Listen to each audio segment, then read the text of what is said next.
Baik, selanjutnya saya akan mengumumkan juara pertama seleksi tingkat untan KDRI tahun 2020. Bentar ya. Oke, juara pertama adalah selamat untuk tim FEB.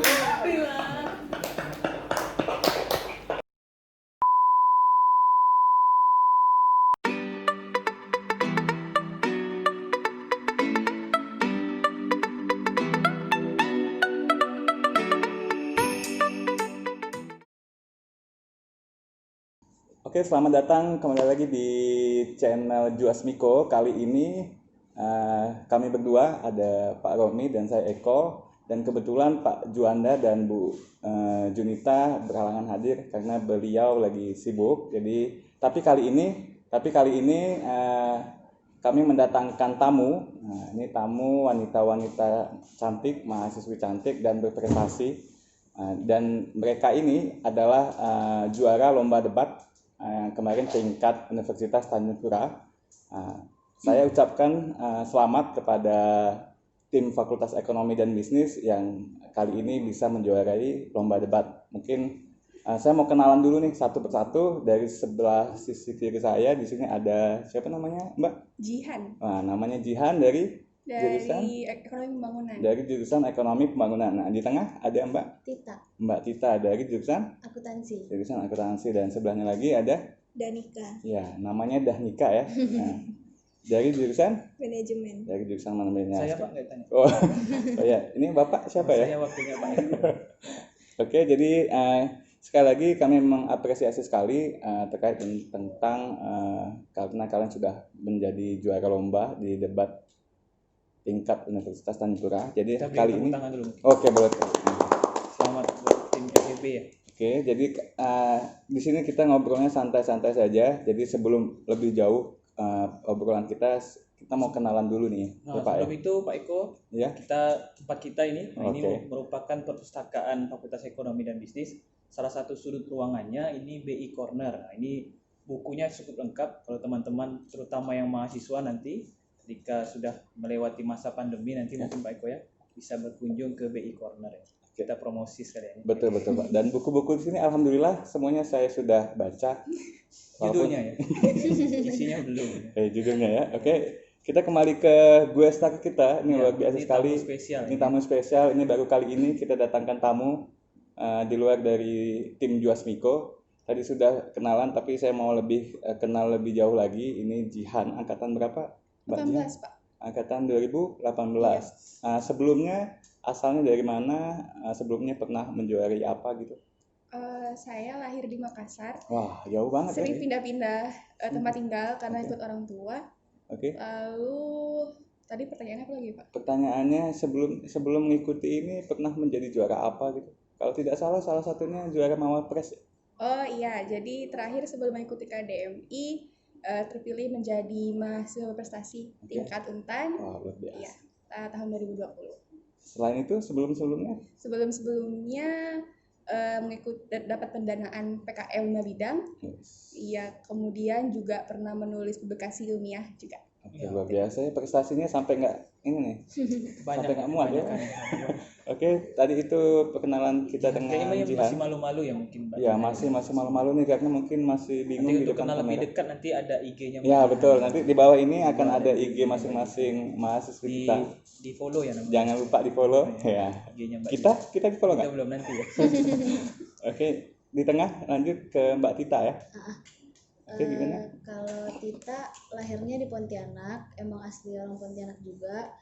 Terus kalau lomba-lomba sebelum KDMI pernah menjuarai lomba debat juga, tapi diselenggarain sama IPDN yang Kalbar. Itu alhamdulillah juara 1 juga.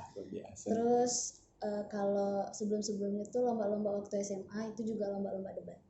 Memang suka debat memang dari dulu ya? Iya, dari SMA. Dari SMA. Oke, selanjutnya di sebelahnya. Kalau saya lahir di Pontianak, dari kecil tinggalnya di tepi Sungai Kapuas. Tapi nggak nganyut ya? Nggak bisa berenang juga. Oh, nggak bisa berenang. Ya, dan juga nggak punya banyak cerita kayak lagu Sungai Kapuas. Kalau untuk prestasi, ya baru kemarin juara lomba debat juga di hukum. Lalu masa SMA lebih sering ikut olimpiade mata pelajaran dibanding debat. Olimpiade apa tuh? Ada olimpiade sosiologi dan Oh. sejarah biasanya. Oh, Ini kenapa kalian bisa dipertemukan bertiga? Kenapa nggak berempat dan berlima? Ini kenapa bertiga kalian bisa ditemukan? Jadi Awalnya kalau gimana? kalau lomba debat tuh kan emang formasinya bertiga, karena ada pembicara 1, pembicara 2, sama pembicara 3. Terus awalnya tuh kita seleksi ya Kak. Ya, seleksi tingkat fakultas yang diselenggarakan oleh Economic Debate Club. Jadi, Fakultas Ekonomi itu punya klub yang diketuai Kak Atika, dan beliau juga pendirinya, untuk menginisiasi teman-teman yang suka debat juga. Dan ketika ada event KDMI, organisasi ini, maksudnya komunitas ini mengadakan seleksi untuk menemukan 3 pembicara terbaik yang bisa untuk mewakili fakultas. berarti memang sudah dijaring dari awal ya, dari tingkat fakultas ya. Oke, kalau persiapan sebelum mengikuti lomba debat apa nih kira-kira? Mungkin minum apa gitu ya kan Pak? Supaya bisa lebih menang. Susu beruang ya biasanya. Susu beruang. Ya, kira-kira apa Gimana? yang Gimana? dipersiapkan bisa sampai menang nih? Kalian menyangka nggak sampai bisa juara 1? Targetnya apa nih? Targetnya apa? Target. Targetnya juara Pak, ada yang juara kan? Karena dari tahun ke tahun sebenarnya Fakultas Ekonomi itu cukup hebat ya dalam debat. Pendahulu-pendahulu kami dan tahun lalu itu juga mendapatkan juara pertama di event yang sama. Jadi kami sebenarnya agak dalam tekanan untuk melanjutkan tradisi. Nah, itu kami rasa itu sih motivasi utama kami untuk berusaha menang. Jadi sesuai kayak pepatah ya, juara itu mudah tapi mempertahankan itu berat ya. Iya, betul. Gitu ya. Pepatah tuh bukan itu Pak Eko. Nggak tahu saya kayaknya itu kata-kata siapa gitu ya. Terus kira-kira menurut pandangan kalian siapa lawan terberat kalian di kompetisi kemarin? Ada 9 fakultas tuh. Wah, Kalau menurut kami setiap fakultas tuh punya apa ya, kayak punya sisi beratnya masing-masing sih Pak. Dan nggak ada, kalau menurut kami emang nggak ada yang lebih berat karena sama aja posisinya. Cuman emang kalau saat pengaplikasian kemarin debat itu mungkin adalah beberapa kayak bikin kaget atau yang bikin deg-degan, tapi secara keseluruhan sih kita pun merasanya bisa sama-sama lah. Iya. sama-sama ya. Berarti Memang memang sudah dibentuk mungkin ya satu Soalnya tim ini. kalau menurut kita ya Pak, kalau nganggap lawan berat tuh jadinya beban gitu. Jadi lebih baik kita fokus ke diri kita dan nganggap semua orang tuh sama dengan kita aja. Oh, berarti lawan terberat sebenarnya diri sendiri Iya, mungkin. benar. Iya. Bapak pernah ikutan lomba? Belum pernah. Tapi Bapak kemarin ada pas kita lomba. Oh ya, ini emang pendampingan Pak Romi ini salah satu dosen kita yang selalu baca doa. Mungkin waktu pas ke lomba debat dibacakan doa akhirnya bisa menang. Iya. Gitu mungkin Pak. Mungkin dari Danika mungkin Danika ada nih, komentar. gimana Danika? Kalau Kira-kira dari fakultas saya, mana? semua fakultas sih sama-sama memang saingan yang berat karena pada saat debat kita tidak pernah bisa menebak apa yang akan dikatakan oleh tim manapun. Jadi memang semuanya adalah saingan yang cukup berat. Kejutan. Penuh dengan Oke.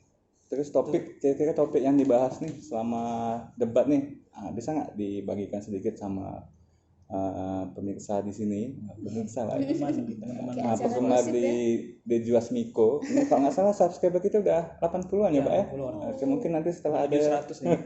setelah ada bintang tamu bisa meningkat. Kira-kira tadi pertanyaannya apa ya Pak ya? Lawan terberat. Oh, Pak Eko, lawan terberat. bukan dengan itu topik. Nah, kira-kira topik yang didebatkan itu kan ada bermacam-macam. Nah, menurut kalian Topik yang paling menarik dan bener. cukup sulit untuk dibahas tuh gimana? yang mana contohnya?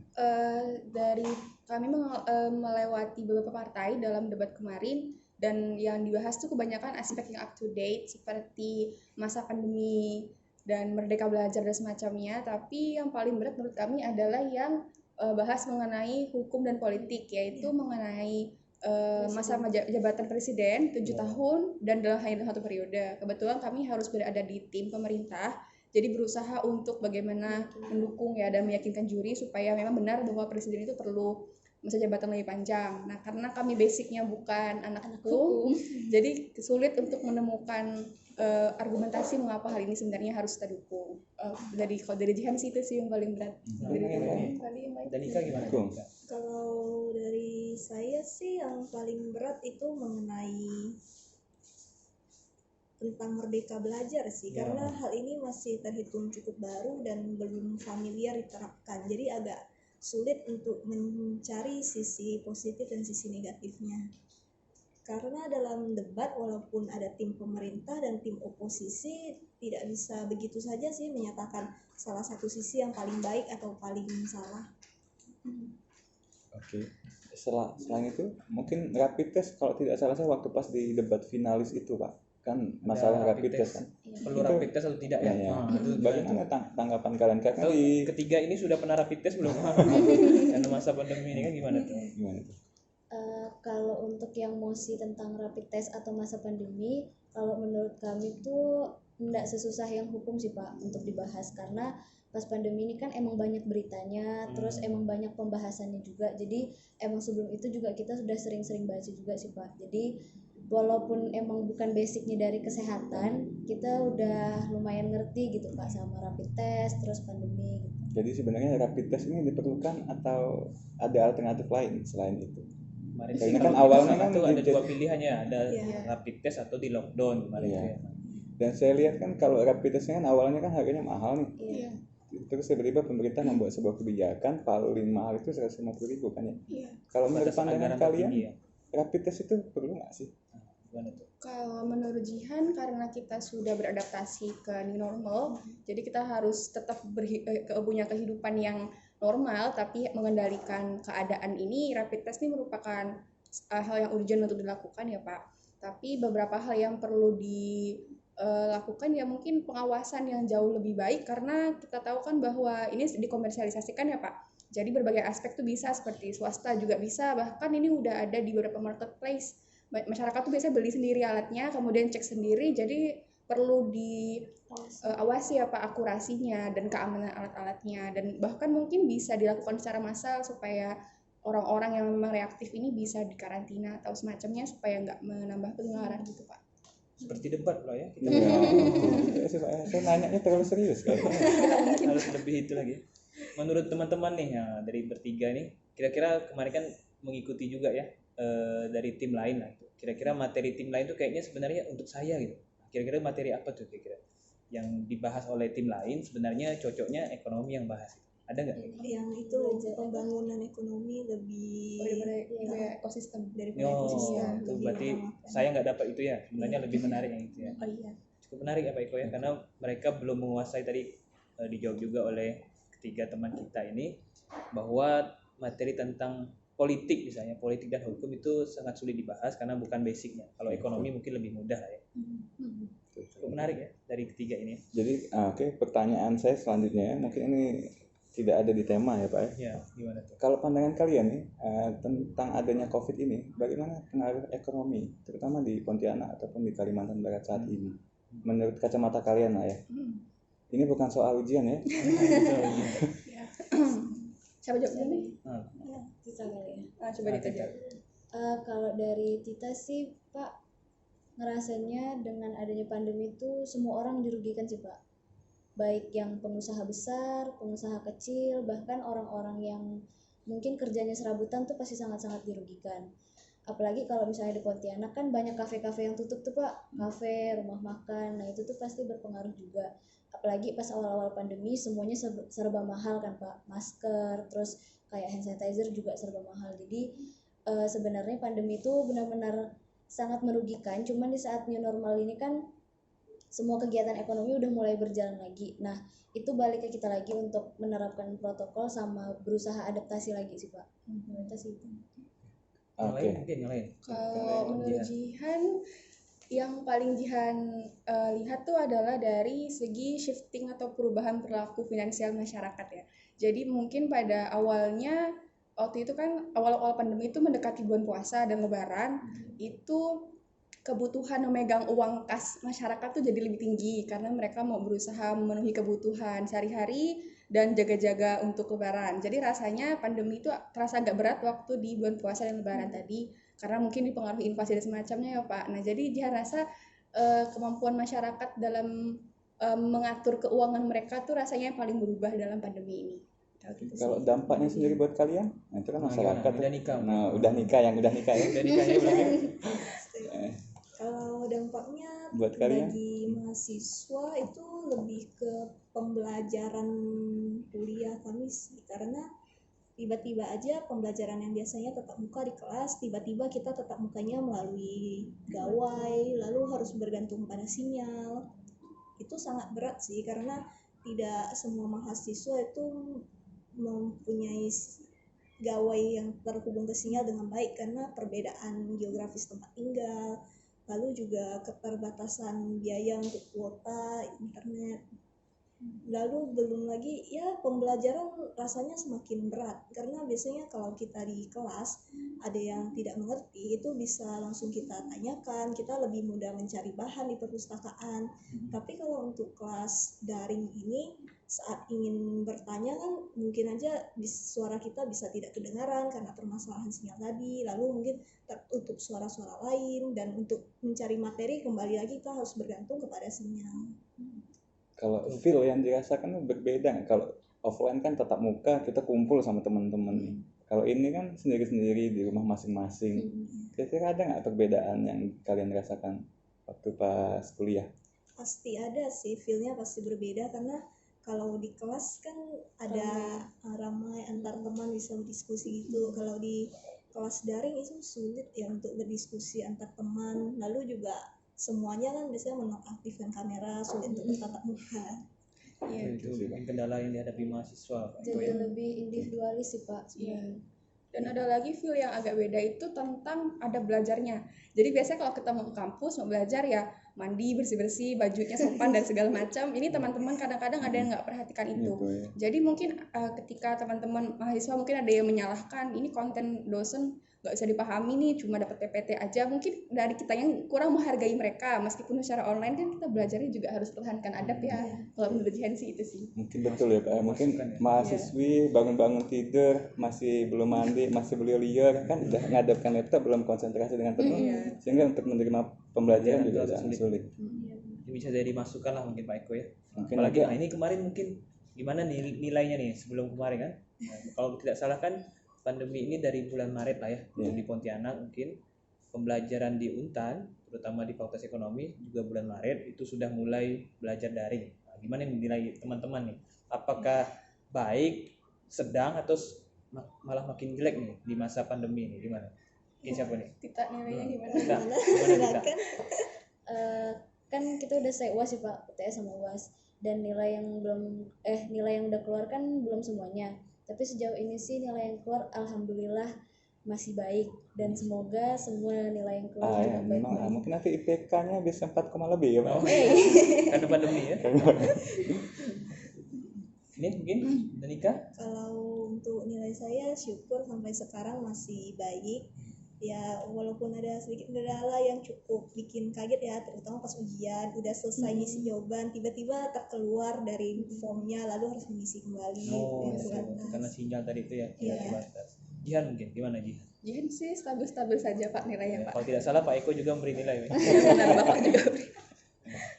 Kalau menurut kalian platform mana yang kira-kira paling nyaman, paling mudah diikuti, yang selama ini dosen berikan? Kan ada beberapa tuh pakai Google Classroom, pakai pakai Zoom, pakai Google Meet. Kira-kira yang paling mudah menurut kalian, yang paling enak platform mana? Jadi bisa buat masukan buat kita kan. Google Meet ya. Kalau kita mungkin secara untuk materinya untuk disampaikan lebih enak lewat Google Meet, karena itu kan bisa tatap muka, terus bisa juga misalnya PPT yang ingin dijelaskan guru bisa ditampilkan gitu kan. Cuman kalau untuk pengumpulan tugas dan informasi yang lain tuh lebih enak di Google Classroom sih Pak. Kalau ini mungkin Danika? Atau ada aplikasi yang lain mungkin digunakan oleh dosennya? Biasanya yang digunakan memang Google Classroom dan Google Meet, dan memang platform itu sih yang paling mudah untuk digunakan semua orang. Jihan mungkin? Jihan sama aja Sama sama ya? teman-teman. Sama. Berarti antara kedua itulah Pak Eko ya. Iya. Kalau Zoom mungkin tidak terlalu menarik ya, karena waktunya terbatas mungkin ya. Iya Pak. Oh, itu ya. Gimana Pak Eko? Ya begitu lah. Kira-kira. Begitu lah kira-kira. Nah, mungkin ini dari sesi keduanya lah mungkin ya. Tadi kita sudah bahas perdebatan, alhamdulillah menjadi juara juga ya. Ini kalau tidak salah kan dua orang ini, Tita dan Danika ini masih mahasiswa baru mungkin ya, angkatan 2019 mengikuti yang seniornya. Ini akan terus berlangsung nih Pak Eko. Bagus Jadi lah. regenerasi lah ya, regenerasi. Terus juga terkait dengan pembelajaran tadi sudah dijawab juga oleh teman-teman kita bahwa pembelajaran daring itu ada positif dan negatifnya gitu. Ini mungkin masukan mungkin buat teman-temannya dari ekonomi, dari akuntansi dan manajemen, bagaimana di masa pandemi masih bisa berprestasi gitu ya. Gimana tuh? Baik dalam hal belajar maupun dalam hal yang lainnya mungkin. Kita nggak tahu kan di luar mungkin banyak ada perlombaan juga yang kita belum tahu juga informasinya. Mungkin ada teman-temannya ikuti juga. Silahkan. Mungkin dari Jihan ya, untuk teman-teman jurusan ISP mungkin ya. Ini silahkan. Sebenarnya kalau kita belajar di kampus, kita tuh belajar apa yang sudah diteorikan sebelumnya gitu. Jadi kita tidak melihat sebenarnya yang terjadi di masyarakat itu apa. Jadi buat teman-teman ISP, sebenarnya laboratorium kita tuh ada di masyarakat. Dengan pandemi ini kalian keluar ke warung aja tuh udah dapat sesuatu yang baru. Oh ternyata hari ini harga mahal. Kenapa ya harga mahal? Nah mungkin hal-hal itu yang membuat kita bisa ngambil peluang bahwa dengan pandemi ini kita bisa berpikir lebih kritis dibandingkan hanya terpaku dalam ruang-ruang belajar. Jadi intinya coba, kalau Jihan coba baca buku, lalu apakah teori ini benar-benar jadi nggak sih di masyarakat, atau jadi malah sebaliknya gitu. Jadi kondisi masyarakat apa, dan kira-kira solusinya apa ya gitu. Walaupun kita belum bisa menuangkannya secara kebijakan dan semacamnya, kita bisa nulis tentang sesuatu, misalnya kita buat bisnis plan yang berkaitan dengan itu, atau buat KTI dan semacamnya. Jadi kalau menurut Jihan, justru di pandemi ini Jihan lagi punya banyak ide sih. Gitu. Itu mungkin saran untuk mahasiswa ISP. Selanjutnya dari akuntansi mewakili lah ya. Mahasiswa akuntansi. Kalau Tita mungkin sarannya buat teman-teman tuh adalah, kan kita maba nih Pak. Jadi biasanya sarannya maba untuk senior ya. Untuk senior berarti ya. Ingat tuh ya. Enggak, maksudnya Abis ini buat teman-teman yang maba tuh kan awal-awal ini kita ketemu sama teman-teman, terus tiba-tiba kita ngelewatin pandemi yang akhirnya nggak bisa bertatap muka. Pasti teman-teman kan ada yang masih bingung nih Pak, mungkin ada yang masih belum terbiasa sama pandemi, terus masih bingung gimana harus menyesuaikannya lagi. Masukan buat teman-teman sih lebih itu sih Pak, lebih apa ya, kayak lebih niat gitu Pak, karena emang saat pandemi ini kita harus super persiapannya tuh lebih, kuotanya lebih, terus fasilitas seperti laptop dan gawainya juga lebih. Jadi teman-teman tuh harus niat, karena ini nih memang proses teman-teman yang harus dilalui gitu, karena pandemi kan nggak ada yang mau kan Pak. Dan kalau misalnya teman-teman nggak niat, nyesalnya tuh belakangan. Jadi kalau mungkin Kak Jihan bilangnya lebih dapat ide, kalau kita lebih ke itu sih, lebih ke dari diri teman-temannya juga, karena percuma kalau misalnya di luar udah bertebaran ide-ide tapi kita nggak mau nangkepnya kan, itu juga bakalan percuma. Jadi buat teman-teman apalagi yang maba, terus semangat pertahanan nilainya gitu. Oke, itu menarik ya. Karena daring ini kan mungkin sampai akhir tahun mungkin Pak Eko ya. Iya. Sampai 2021 nih kan. Iya. Nah, gimana nih terakhir nih? Dari Danika. Danika ya. Kalau berdasarkan konsentrasi saya manajemen, ya mungkin saya lebih banyak belajar tentang beradaptasi di perekonomian yang baru ini sih, karena pandemi ini kan mempengaruhi banyak bidang, terutama bidang ekonomi. Jadi untuk ya teman-teman FOB, kita harus lebih beradaptasi dengan tren bisnis baru. Kita harus lebih sering baca-baca berita sih, karena sekarang kan dengan pembelajaran daring kita lebih banyak waktu untuk berselancar di internet. Jadi kalau berselancar di internet, sekarang banyak berita-berita yang menarik, jadi kita bisa mengikuti tren terbaru, ada peluang bisnis terbaru. Sebenarnya pandemi ini tidak hanya menutup banyak sektor, tapi juga membuka sektor-sektor baru yang perlu inovasi. Luar biasa pembahasan. Nih saya mau tanya nih, kalian kalau pagi sarapan apa ya? Sampai ini ngomong pun udah luar biasa kan? Sudah terbiasa mungkin ya untuk beberapa. Ini kalian pernah main-main nggak sih? Kayak saya dulu kuliah kan sering main nih. Kayaknya sekali deh main apa mungkin gitu. sebagian mahasiswa lah ya suka main-main ya. Suka main-main nggak sih? Kalau kalian hobinya selain belajar, masa 24 jam baca buku kan nggak mungkin ya Pak? Hobi mungkin hobi gimana? selain belajar lah ya. Nyanyi mungkin ya, atau Kalau main. kata Bapak tadi, Bapak kan masih muda main ya Pak. Menurut saya sih mayoritas mahasiswa tuh semuanya main Pak. Kalau kalian kan Iya, maksudnya gimana? Apakah main atau belajar sambil main? berprestasinya tuh pasti tetap menemukan cara untuk mainnya sendiri gitu Pak. Mungkin kalau Tita tuh ya ngumpul sama teman, main-main sama teman itu tetap harus gitu, karena kalau menurut Tita lah ya Pak, kebanyakan belajar tuh bikin pusing gak, bikin stres gak. Jadi harus diseimbangi gitu. Kalau yang lain Ini nggak main-main. ini jangan berenang di air kapuas. Ya kan? Karena Iya, tiganya sampai bisa air jadi. kapuas. Kalau saya main sih gampang karena depan rumah waterfront kan tinggal Oh, naik waterfront. Luar biasa. Bisa waterfront. jalan-jalan. Tampan. juga main game dan hobi baru semua orang semasa pandemi ini kan memasak juga ya. Oh, iya, berarti masak. masak ya. Nah, Master Jihan chef mungkin. nanti kita. Jihan Kalau apa nih? Jihan itu hobinya sebenarnya ngajar. Jadi Jihan itu suka ngajar anak-anak kecil Pak. Ada tempat kerja Jihan itu ngajarnya tuh anaknya umur 5 sampai 6 Ngajar apa tuh? tahun. Les Bahasa privat? Inggris. Oh, bahasa Pak. Inggris. Oh. Itu tuh benar-benar sangat melepaskan stres karena kita ketemu anak-anak tuh Jihan suka anak-anak. Terus yang kedua, Jihan tuh punya anggaplah kayak partner gitu, dan beliau ini suka ikut lomba juga. Jadi setiap ketemu dia sambil lomba tuh rasanya sambil Main. iya main Itu juga. sebenarnya main. Lomba itu main. buat Jihan. Gitu Ya, loh, berarti kira-kira. lomba debat ini main-main sebenarnya. Main sebenarnya. Itu Tapi mainan. bisa buat- juara gitu Pak Iko ya. Luar biasa. Mainannya aja dia itu ikutan lomba. Kalau kita mainnya kelereng, Iya. main tapok pipit, Itu masih 90-an ini. Pak. Ini era 2000-an ini. sudah nggak. Oke, selanjutnya pertanyaan terakhir ya mungkin ya. Penutup ini ya. Penutup ya. Ada nggak komentar kalian tentang podcast kita? Ini kan podcastnya baru berjalan 3 minggu. Ini season yang ketiga, ngundang kalian untuk menjadi bintang tamu di sini. Kira-kira ada nggak komentar buat podcast kita nih? Pak, harusnya ganti nih hostnya, jangan Pak Eko mungkin betul, kan? mungkin ya. Kan Partner siapa aja tahu sama kan? saya misalnya. Ibu DJ aja misalnya. Gimana tuh? Nah, gimana? Ada nggak tanggapan kalian? Atau udah pernah nonton podcast kami yang 2 season? Belum ya? Udah pernah 1 kali. Udah pernah 1 kali ya, karena mungkin lihat status saya kali Pak. Karena mahasiswa Pak Eko kan. Mahasiswa Iya. saya kan saya agak paksa. Kalau yang lain pernah nonton dan mungkin ada kasih komentar buat keberlangsungan podcast kita buat kedepannya. Kalau kemarin pas Pak Romi nemanin kita lomba kan udah ngasih tahu sedikit tuh tentang adanya podcast ini, terus udah mulai lihat juga kan. Sebenarnya kalau saran gimana ya Pak, ini tuh hal yang baru dan hal ini nih sangat-sangat baik karena kan secara sekarang kan dosen tuh kayaknya susah gitu beradaptasi sama mahasiswa, tapi dengan adanya podcast ini tuh ngebuka pikiran mahasiswa lain bahwa ada loh podcast yang isinya dosen-dosen tuh mau gitu mendengarkan saran ataupun ngobrol-ngobrol sama mahasiswa. Jadi ini adalah hal yang baru dan bagus sih Pak, jadi Iya. harus terus dilanjutkan. Ya, sesuai dengan pendapat mahasiswa dia. Ini muncul karena ada pandemi. Gitu. Iya. Kalau nggak ada pandemi mungkin podcast ini nggak muncul gitu Pak Eko ya.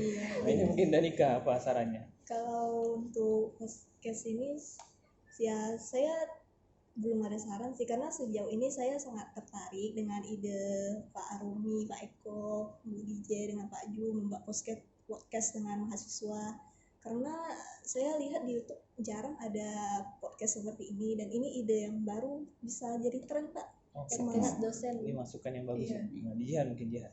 Kalau menurut Jen ini langkah yang sangat baik dan mungkin dosen-dosen yang lain bisa ikut buat Ya, hal betul. yang sama karena ada pasti kan ada shifting perilaku ya Pak dalam pembelajaran. Dengan adanya kemampuan untuk membuat konten, ini bisa loh Pak dipakai untuk menyampaikan bahan kuliah. Jadi bahan kuliah kita bentuknya nggak selalu lewat PowerPoint atau lewat modul-modul, tapi ketika ada wajah Pak Eko menjelaskan ini itu itu pasti kita kayaknya lebih ngerti Pak. boleh. Ya gitu Pak kira-kira. Oke, terima kasih kepada rekan-rekan mahasiswa kita bertiga ini dari Jihan, Pak. dari SP, ada Rindah Tita. Tista dari akuntansi Pak, dan Danika. Ini marganya Liau ya. Iya. Ya, marga Liau. Teman-teman dari 3 jurusan ini harus ya, wajib minimal subscribe dulu Juasmiko baru Follow. IG-nya. Follow Ya, IG-nya. Mungkin dari saya itu Pak Iko ada penutup ini. Oke, penutup buat saya. Jadi selama masa pandemi itu tidak menutup kemungkinan untuk kita tidak belajar. Kapanpun, dimanapun situasinya kita harus tetap belajar. Belajar itu ya tidak hanya bentuk formal. Seperti contoh yang Jihan lakukan, lomba aja dijadikan sebuah mainan buat Jihan, tapi itu mainan yang bermanfaat. Jadi apapun kondisinya tetap belajar sampai kapanpun, karena memang ada pepatah mengatakan tuntutlah ilmu sampai ke liang lahat. Ya. Negeri Cina kali ya lahat. Sampai ke liang lahat ataupun sampai ke negeri Cina. Oke, mungkin itu podcast kali ini. Mudah-mudahan bermanfaat buat yang menonton. Jangan lupa subscribe The Juasmiko. Nanti silakan follow IG Mbak Jihan, Mbak Tita, sama Mbak Danika dan kita follow juga. Nanti saja. Oh nanti. Oke, terima kasih. Dikurang mohon maaf ya. Dan Saya siapa nih? saya Romi. Oh, saya Eko. Sampai Sampai jumpa. ketemu di Dah. acara berikutnya. Oke. Makasih. Juga, Pak. Mana?